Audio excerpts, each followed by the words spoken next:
Lake Victoria miluongo ni Lake Region Economic Block LREB koro idwaro mondo mi oket maino margi e chwalo weche mag thieth e kor gwenge ma ong'ere gi dho ngere kaka primary health care. Eno ni ji duto oyudo kony mar thieth machiegni kodgi.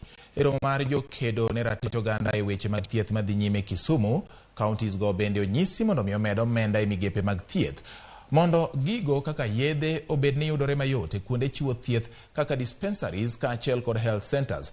Riwruok mar LREB ma otelne kod Laktar Rosemary Obara e romono yango ni gibiro medo bedo e romo ma ainago e neno ni ojiw weche mag thieth e alwora mar Nam Lolwe.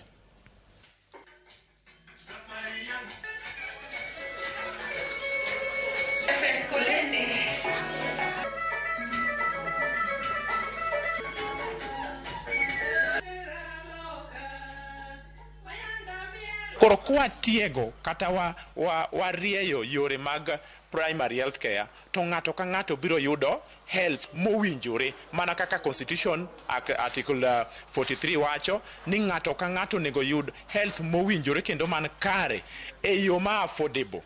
Kendo mano daero wacho gima duong' ni waneno ni ng'ato nyalo yudo health no benitie to bende onyalo chule. Affordability, accessibility and availability.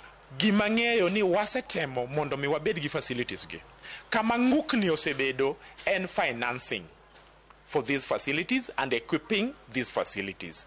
However much ni wasego atua matin kendo kaka county ma Kisumu ang'ini ne wa pilot UHC mane wago atua matin mak mana ni pod nitiere kuonde mantiere dok chien.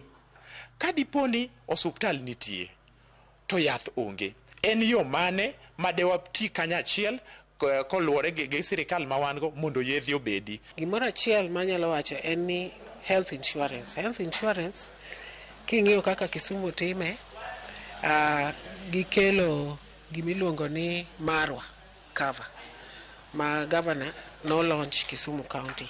To counties moko okawo NHIF gi recruit kata gindiko ji insurance